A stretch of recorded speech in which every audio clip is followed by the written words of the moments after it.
दादा तुझ्यासाठी एक प्रश्न आहे. आपल्या भारतातील असा कोणता एक महापुरुष आहे त्यांचं निधन झाल्यावर 193 देशांनी त्यांचा राष्ट्रीय ध्वज खाली झुकवले? अजित पवार. नाही, रॉंग आन्सर. एकमेव असे महापुरुष होते की त्यांचं निधन झाल्यावर 193 देशांनी त्यांचे राष्ट्रीय ध्वज खाली झुकवले होते. अजित पवार आता सध्या किती झुकू राहिले? 193 देशांनी राष्ट्रीय ध्वज खाली झुकवले. कोण आहे रे भाई? थँक्यू.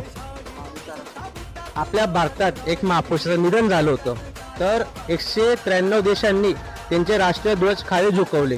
त्या महापुरुषाचं नाव काय? निधन झाले होते. शब्द माझे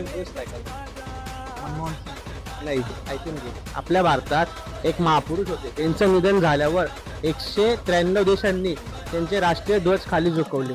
त्या महापुरुषाचं नाव काय? महापुरुषांबद्दल विचारू शकतो का? आपल्या भारतात एक महापुरुष होते, त्यांचं निधन झाल्यावर 193 देशांनी त्यांचे राष्ट्रीय ध्वज खाली झुकवले होते. त्या महापुरुषाचं नाव काय? नाही. अजून एक. आपल्या भारतातील एक महापुरुष होते, त्यांचं निधन झाल्यावर 193 देशांनी त्यांचे राष्ट्रीय ध्वज खाली झुकवले होते. त्या महापुरुषाचं नाव काय?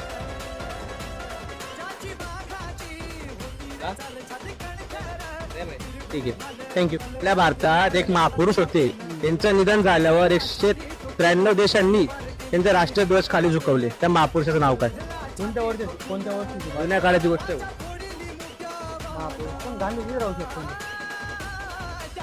डॉक्टर बाबासाहेब आंबेडकर.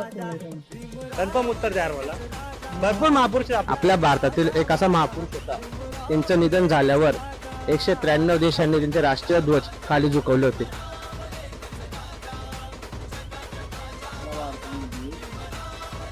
निधन झाल्यावर 193 देशांनी त्यांचे राष्ट्रीय ध्वज खाली झुकवले होते.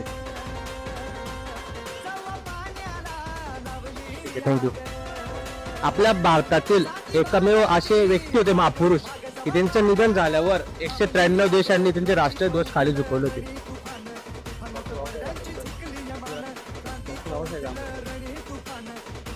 आपल्या भारतात एकमेव असे महापुरुष होते की त्यांचं निधन झाल्यावर 193 देशांनी त्यांचे राष्ट्रीय ध्वज खाली झुकवले होते.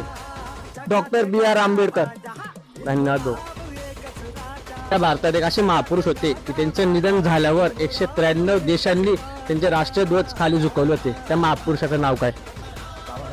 महापुरुष होता की त्याचं निधन झाल्यावर 193 देशांनी त्यांचे राष्ट्रीय ध्वज खाली पाडले. त्या महापुरुषाचं नाव काय?